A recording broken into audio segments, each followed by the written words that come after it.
Media coverage of the MH17 crash in eastern Ukraine in 2014 led to a battle between Russian and Western media outlets. The lack of credible facts hasn't prevented many in the West from jumping to conclusions. A Buk missile widely believed to have been fired by pro-Russian rebels. Common sense says the Ukrainians did it. Russia Today presented the Russian perspective of events.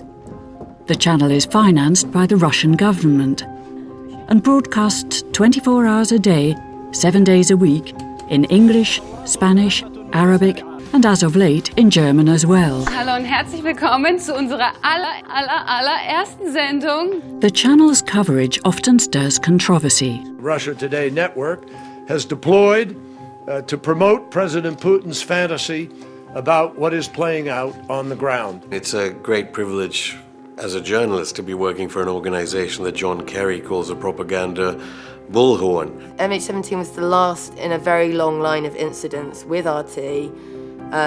It was just the final point, and I snapped. The world according to Russia Today. Is that just the news from a Russian perspective? Or Kremlin propaganda?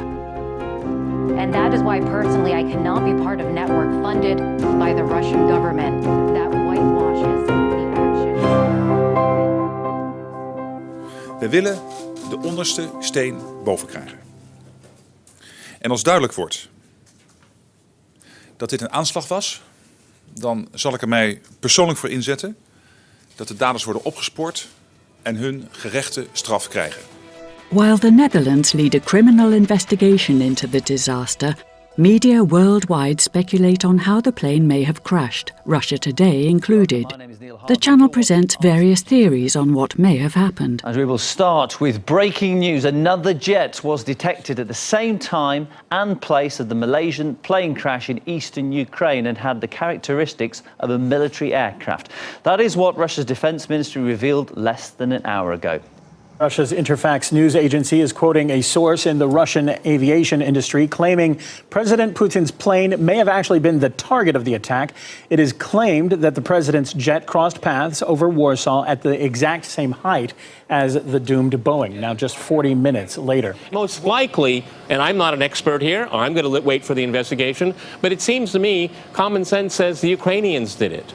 It seemed to us that the Russian media were very quickly making sure that there were alternative theories for how this plane had been destroyed, other than the one that was very quickly coming out of Western capitals, out of London and out of Washington and out of Australia too, that the plane had been shot down by a Buk missile launcher controlled by the rebels.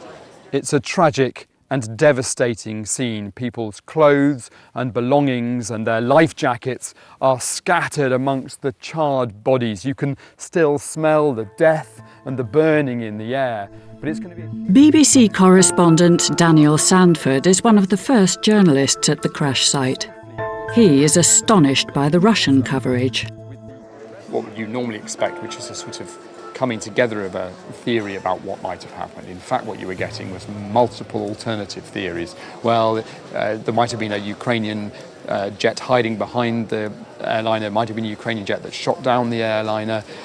They might have been trying to, the Ukrainians might have been trying to shoot Putin's plane, but actually they shot a civilian plane instead.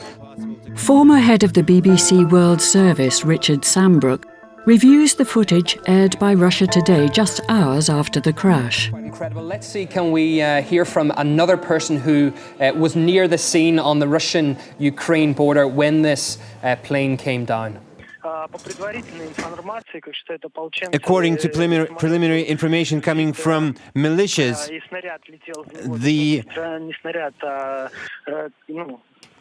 the aircraft was brought down by a missile, presumably coming from the positions of the Ukrainian military. This information will be verified. It could be that the aircraft was shot down by Ukrainian air defenses. I saw Malaysian passports myself just now. Here you have what pretends to be an eyewitness. There's no sense of who this individual is. Is it a Russia Today journalist? They're not introduced as that. They're introduced as somebody on the ground. And it mixes eyewitness evidence of seeing wreckage and the bodies and the passports, and suddenly inserts this line that military reports say it must have come from the Ukrainian army. All the shooting down of planes that had happened that far had been Ukrainian planes being shot down by the rebels. So anything like that had come to me, my immediate question would be, well, I didn't even realize the Ukrainians were in the business of using air defenses at the moment. I wouldn't have aired that, put it that way, without a lot of checking. When you see a report that mixes unsupported assertions in the middle of factual reporting, then it just increases that suspicion that it's a deliberate misinformation. Afshin Ratansi is a British presenter at RT UK, Russia Today's dedicated UK channel. He is the only Russia Today employee willing to talk to us. Headquarters in Moscow have denied 4 of our interview requests. RT's coverage of MH17, immediately it started to give different theories while reporting the Western seeming certainty here, that this was Vladimir Putin, who knows, with a rocket-propelled gun himself in his own hands, shooting down a plane and killing hundreds of people. Boris Yeltsin's former spin doctor Alexander Nekrasov reviews the media coverage with us too. He now works as a journalist and commentator for a range of different media outlets, including Russia Today. Before the plane even crashed on the ground, all the newspapers in the West accused Russia at once. Now, first of all, as a proper reporter, and I taught a lot of journalists, journalism, you don't do things like that. The lack of credible facts hasn't prevented many in the West from jumping to conclusions. According to the Sun newspaper, the Russian president is personally responsible for downing the Malaysia Airlines plane in Ukraine. Russia Today has a role to play. Russia Today has to work as a counteract against some of the Western propaganda, because unfortunately it is propaganda that we're hearing.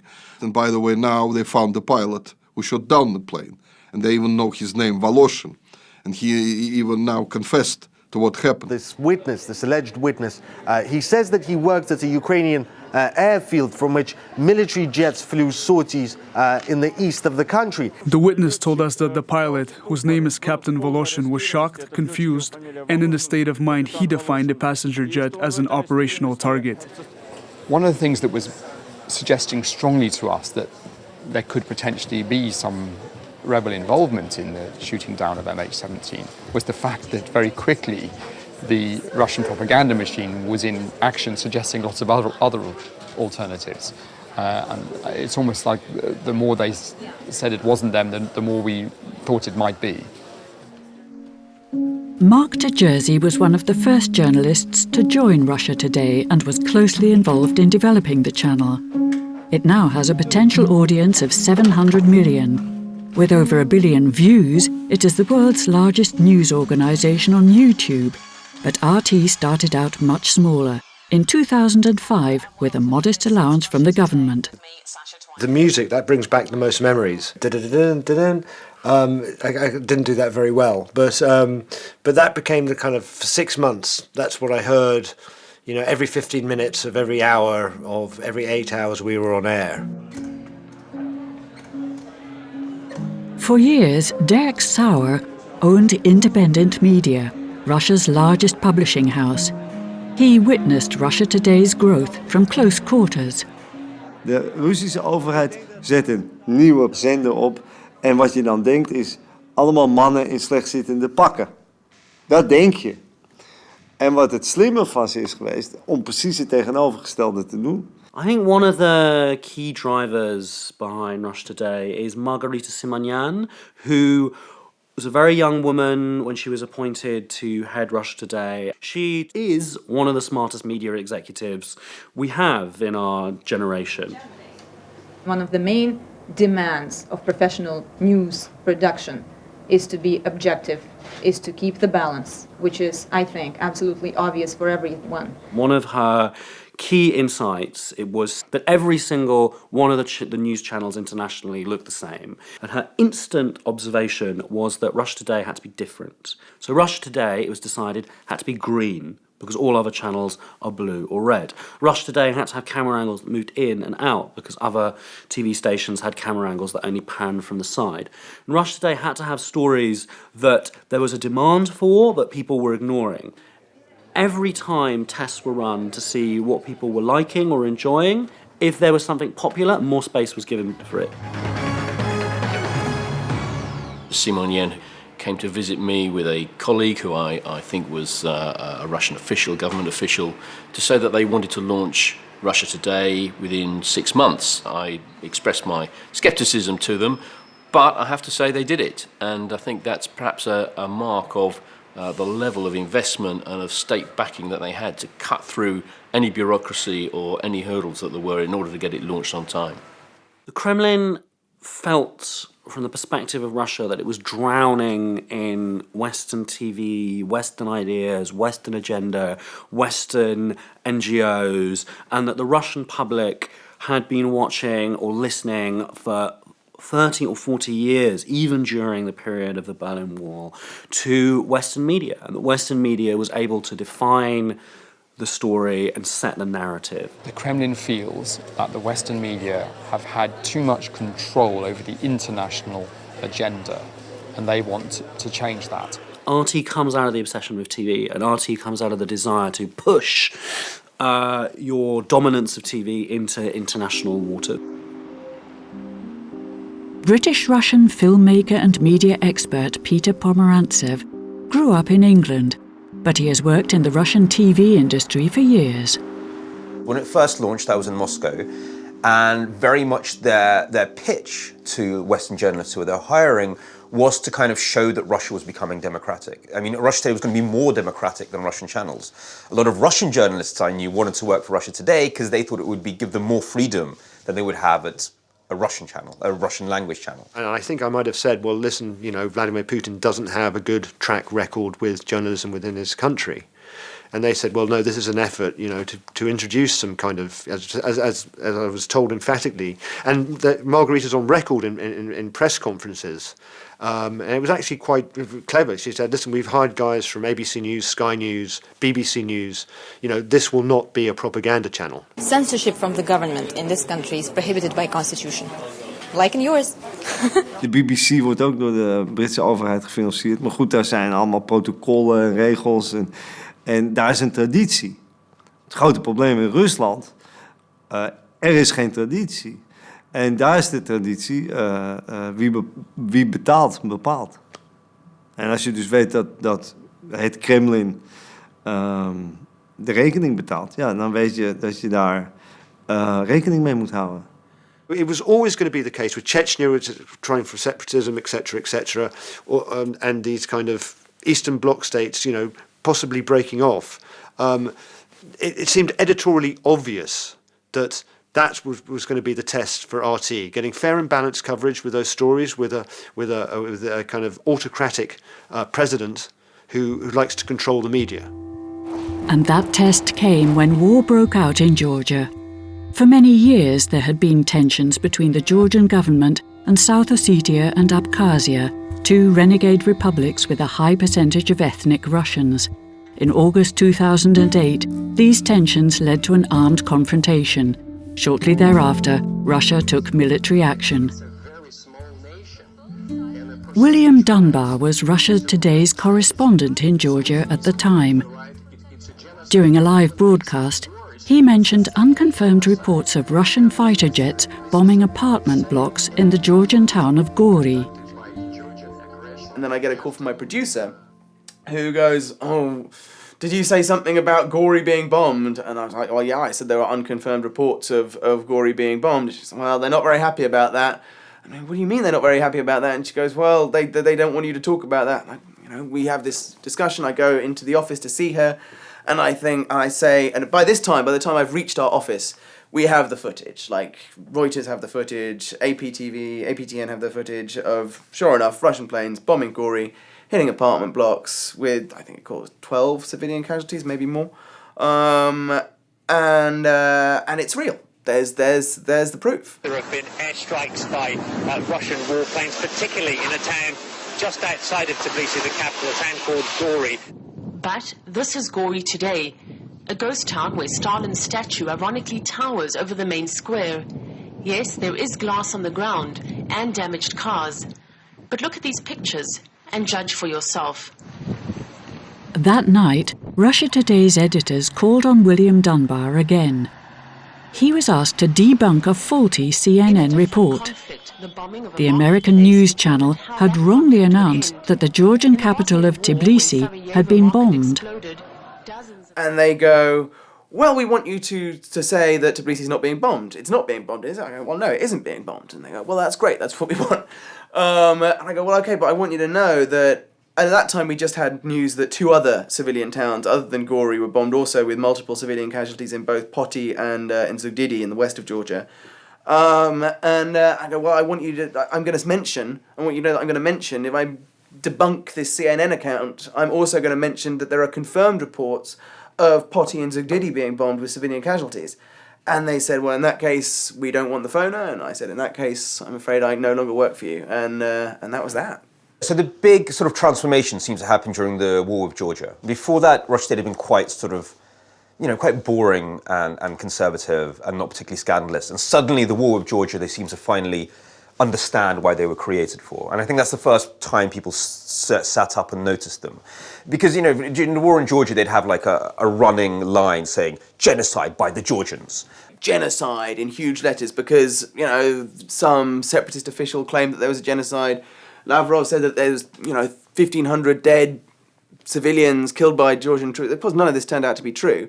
It turned out that there was only a few hundred civilians, most of whom were Georgian civilians who were killed during the war, rather than these thousands. There was certainly no genocide. He defended the description of what's happening in the region as genocide. He said that out of 100,000 people, 2,000 killed, 30,000 refugees. He said that's enough. What do you make of that? Well, I think he made a very... This was exactly why I had to resign. Can you imagine? I mean, if I'd have stayed, they would have been asking me to use the word genocide, I guess?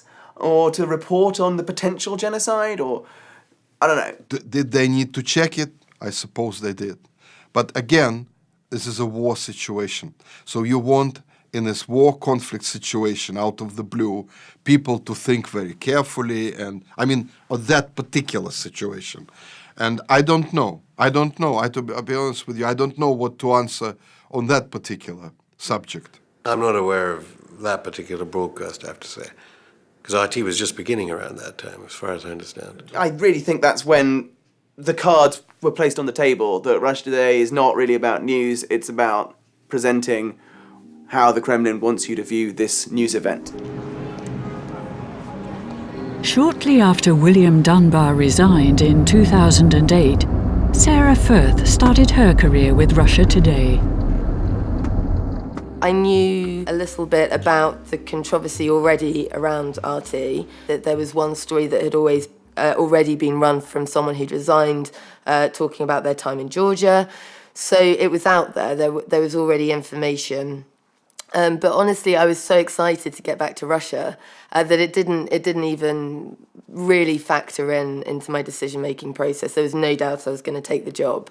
The directors of Russia Today look at the Western media and they see disarray, they see collapsing news agencies, they see no pay, they see no stable jobs, they see a generation of young journalists in Britain and America who are embittered at not having any stable jobs, and they can prey on them very easily. I got the email one day, I opened up my computer, there was an email with a contract from RT, and I thought I'd won the lottery. When I did the currency conversion on what they were offering, it was mind-blowing.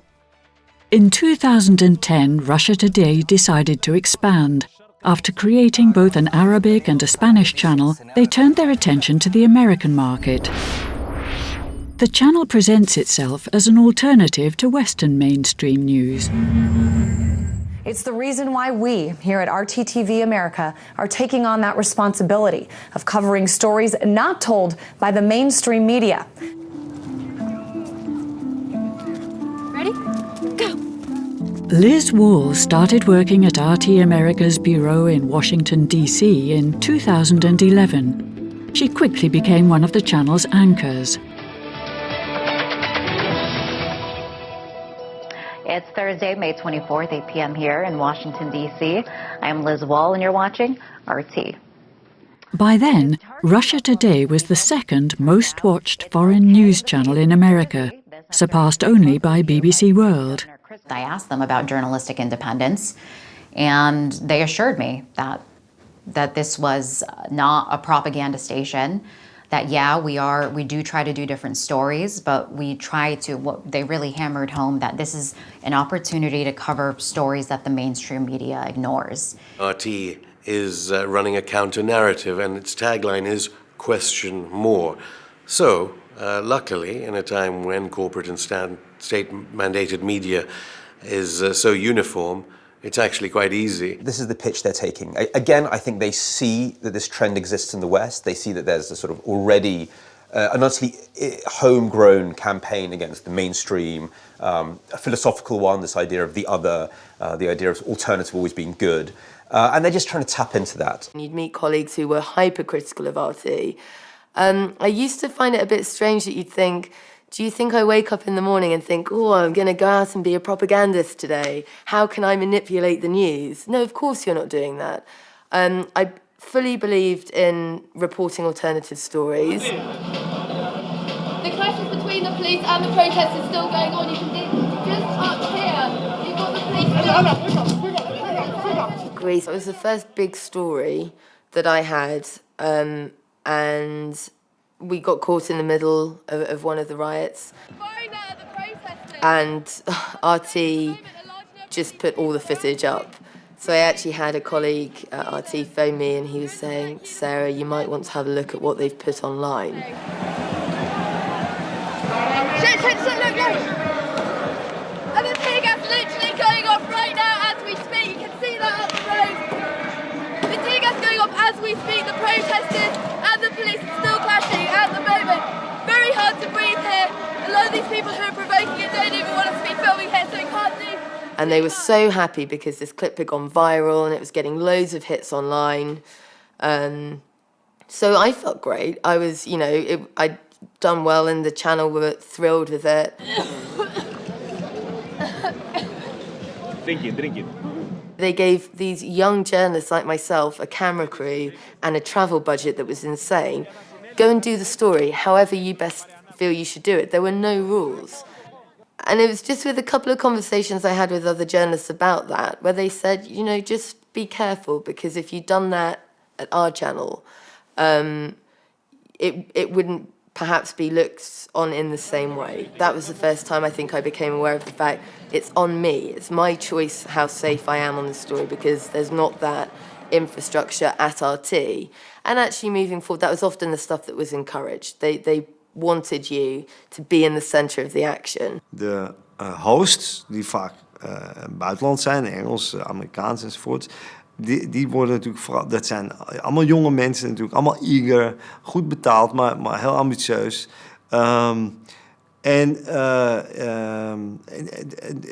Dat zijn geen journalistieke zwaargewichten. De journalistieke beslissingen worden allemaal genomen door Russen. The majority of the employees at RT America, at least here in the DC bureau, are Americans, but it's ran by Russians.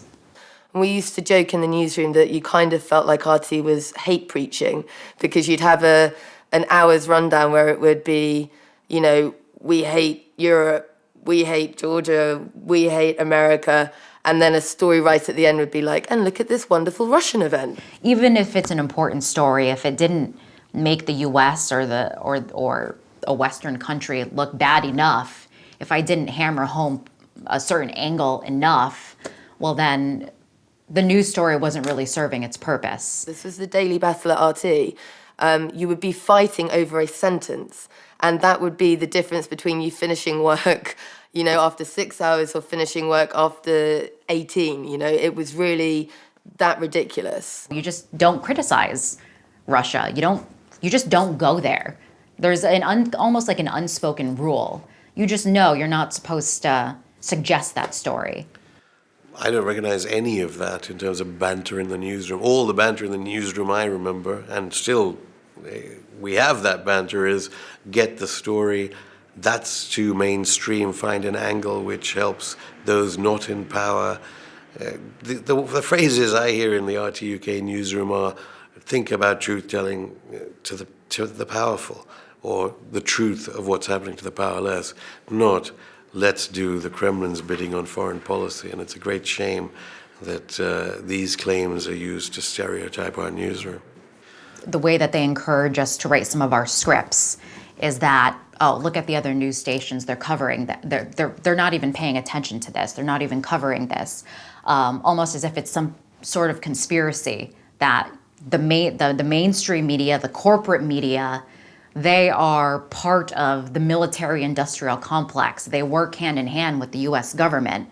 In Russian information psychological war theory, everything at all times is an information psychological war. It's like it's more like a slightly Trotskyist vision of the world, where the world is involved in information war all the time. So CNN, BBC are naturally tools of the CIA that are being used to attack Russia. We have to attack back. And the main way we attack is by disorganizing the enemy. The media coverage in the West has been largely slanted against Russia. You know, the corporate media distracts us from what you and I should care about because they're a profit-driven industry that sells us sensationalistic garbage and calls it breaking news. The Western media present their damning cries as the voice of the whole world's outrage. Investigative journalist Adrian Salbucci says the press is trying to protect the interests of Europe and the US. I think the aim is to show that everyone is biased, everyone is faulty, everyone is lying, everyone is propaganda, and thus, you know, spreading this lack of belief in everything. Once you have that kind of wasteland, then, you know, you can spin anything you want into it. Russia Today again presented its own interpretation of events at the end of 2013, when protests broke out on Maidan Square in Kiev and tensions escalated in Crimea. This is the Crimea. There are two roads connecting the peninsula to the mainland, here and here. This is one of them. Two roads that locals say could become two gateways for undesirable forces from the north. They fear that Ukrainian fascists pose a major threat. The country's ultranationalist right sector group helped topple President Yanukovych. Now many Crimeans are worried that such radicals want to come and open Pandora's box. Ukraine. It was the first time that the questions were very much that were fed to me. Verbatim, word for word, like, we want you to touch upon this. We want you to ask about the neo-Nazis in the opposition. We want you to point out the hypocrisy of the West and the US in invading other countries in the past. We don't want you to use the word invasion because we don't want this to look like an invasion. The Ukrainian stories that we were running about fascist elements amongst the protesters, there was no context in that. At no point did RT say, but actually this is the figure, that this is the sort of percentage of people that we have this problem with, and here's the bigger story behind it. So you hone in on this tiny bit, and the story becomes something completely different. The threat of neo-Nazi ideology is causing alarm in Ukraine. That's stoking fears of a rise in neo-Nazism. Labour has always supported selling killing machines to dictators, but its present leader appeared to argue for exports to the neo-Nazis of Kiev. RT, I mean, one would have to ask my editor why we couldn't afford a full-scale polling organization commission for Maidan Square to work out how many Nazis or people with Nazi sympathies were involved in the coup d'etat. Calling the enemy fascists and Nazis and banderovцы, which was the word of the kind of gangs and partisans that were sometimes fighting with Hitler and sometimes fighting against him from the Ukrainian side, is to make people emotional. Are they sort of picking up the phone and telling the head of the channel of First National Channel or Second National Channel or RT, I want you to write this down? No, they don't do it. No, they don't. is interesting because I met some old colleagues at the BBC recently, and they actually believed that I was phoned by the Kremlin before we do our show Going Underground. And I presumed they were joking, and then I realized, no, they actually believe that the Kremlin phones me up when we make the show. I mean, this is just patent nonsense. When you work in an authoritarian state and in the media propaganda channels in an authoritarian state, there isn't a sort of email coming in every morning going, we say this, we don't say this. People are paid high salaries, and because it's mostly self-censorship. You're kind of guessing what they don't want you to say. There was self-censorship there. You were expected to self-censor, and they didn't tell you explicitly you must self-censor, but you learned that that's something that you have to do in order to get by there, to not clash with the news director, to not clash with management. You can't progress unless you guess right. You can't get a promotion unless you guess right. You can't advance much further. So that's how it works, more or less. So most Western journalists working there put themselves in this mindset where they are thinking towards Putin. RT, at the end of the day, only has one viewer, Putin. They have to convince Putin that the model they've chosen is the right model. In April 2014, when it was unclear whether Russian soldiers were operating in then Ukrainian-controlled Crimea, the underlying ties between the Russian media and the Kremlin became clearly visible. When I traveled to Crimea, I expected to find what I saw on TV back home. Images of the mighty Russian military storming into Ukraine. I confess I did see one Russian tank with my own eyes. But this battle machine has been here since the 1940s and not going anywhere ever since. Come on, really? I mean, there's probably an element of truth there that there was an old rusty tank, but there's other ones elsewhere. I mean, that's not the whole story. Several weeks after the annexation of Crimea, then President Putin did say in a speech in the Kremlin that, yes, indeed, there had been Russian troops in Crimea and they'd done a very good job. So all the Kremlin's position and the position of all the Russian media until that point was completely undermined by the fact that he then admitted what had happened. We had to take measures to prevent the situation from developing the way it is now in eastern Ukraine, with tanks and well-armed radical nationalists. Of course, behind the self-defense units of Crimeans, we had our servicemen. A lot of questions came in regarding the situation in Crimea, the referendum, and sensationally Vladimir Putin admitted that those were indeed Russian troops on the ground in Crimea, but this was the only way for the referendum to be held and to avoid any sort of bloodshed. RT is the one we see because it's the one in English language, but the main Russian state channels in Russian take this massive step further, and they can one day say black is white, and the next day say actually maybe it's grey, and then they'll another day say that it's black. When it comes to the whole Ukraine crisis, which I found so remarkable in mainstream media, with a number of Russian soldiers in Crimea, as if this was a big surprise. This is plainly absurd. Why will the mainstream media not realize the true story behind what was happening in Ukraine? I know, because de facto, the mainstream is taking their orders from NATO powers and tropes of neoliberal neocon behavior. You basically see the American domination. American media dictates the terms to the Western media. And that's how it is, and that's how it has been for quite some time now, ever since the Cold War. The Kremlin thinks in terms of narratives. Putin, his key advisors, and of course Margarita Simonyan, the head of Russia Today, don't really believe in the truth. They don't believe there is such a thing as objective truth. But what happens when that becomes an excuse to, inject disinformation? When, having lots of truths means you can just start making things up. When relativity gets to the point where any truth is as important as another one. To give an example, RT will put a neo-Nazi on and say he's got his own truth. They'll put a madman on and say he's got his own truth. What's the difference between a conspiracy and a fact-based argument? The Russia Today is, in a sense, the purest, crudest TV news channel in the world. Complete rejection of truth, complete focus on viewing figures. They had one show where they had interviews with Jewish leaders in Ukraine. One of them was the rabbi in Simferopol. A more Nazi graffiti appears on the walls in Ukrainian cities, and ultra-nationalists are given key government posts. Kiev's Jewish community feels they can no longer entrust their safety to the police. I don't want to leave. I'm pushed to leave. Because I want my children to feel safe. According to Russia Today, the rabbi left Crimea because of anti-Semitic graffiti on the walls of his synagogue and fear of Ukrainian nationalists. On the phone, Rabbi Kapustin tells us quite a different version of events. They just made it look like that I was escaping from the Ukrainian nationalists. They made it look like, in fact, rather for escaping from the Russian forces. That is just, that's just this crass, beyond any kind of journalistic kind of boundary of behaviour.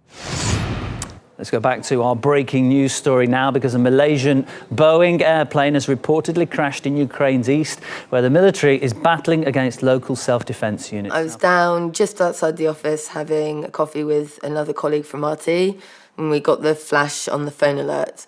So we ran back up to the office to see, obviously, what was going on. And we got RT, it was running on the TV, but we were in one of the edit booths. We put it up on the laptop and we were all crowded round and were just horrified by the way that RT were covering it.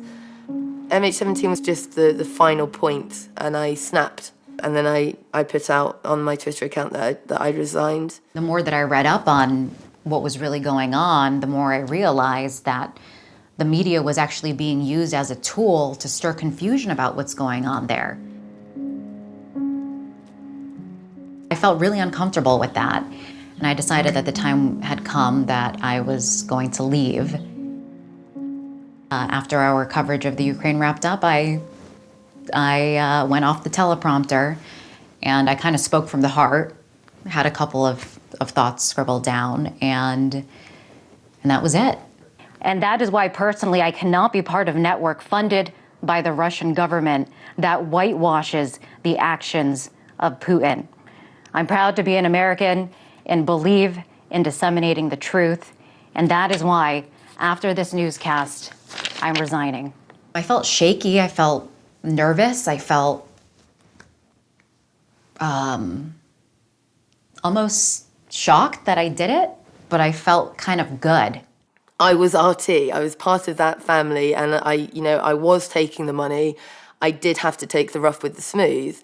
I just, when the rough comes, it's really rough, and there are a lot of questions that you can't answer for yourself. There is a fear, is there a fear maybe, that we must be covering this story because we're somehow either doing it for the money or we are, Russian Secret Service agents. One cannot over-exaggerate the levels of vitriol against RT journalists. I don't know Sarah Furt's particular circumstances, whether she was frightened off by it, but I firmly believe she was utterly wrong when it came to her analysis of the kind of work she's been doing and being paid for by RT to do. This is quoting a Russian media guru, Vasily Gartov. He said, if in the 20th century, the great problem was in the 20th century, the great problem was the battle against censorship, the battle for freedom of information. In the 21st century, the great problem is going to be the abuse of freedom of information. One of the risks we have in the modern media age is that audiences are no longer able to discern the quality and the basis of the information the media offers them, because there's so much of it out there, and those traditional standards are being eroded by the fashion of saying there's no such thing as objectivity, there's no such thing as the truth, there's no such thing as a fact. Wrong. There is, and they matter. The danger is that what Russia is doing is really going to be the global trend in the 21st century. As there are more channels, as the amount of realities sort of proliferates, do we just get to a point where we can't have any kind of reality-based conversation anymore? And then things start to really come apart. Then you have this very anarchic future where everyone has their own version of the truth. All that matters is how you manipulate emotions. This is what RT management and Russian sort of TV bosses say a lot. We don't need truth, it's just about emotions. And then then everything sort of starts to come apart, and then the most sort of rapacious and the most cynical is going to win in that kind of context. Ich hoffe, dass Ihnen das Video gefallen hat. Klicken Sie hier, um das empfohlene Video anzusehen. Bitte abonnieren Sie unseren Kanal, um Updates über VPRO Dok zu erhalten.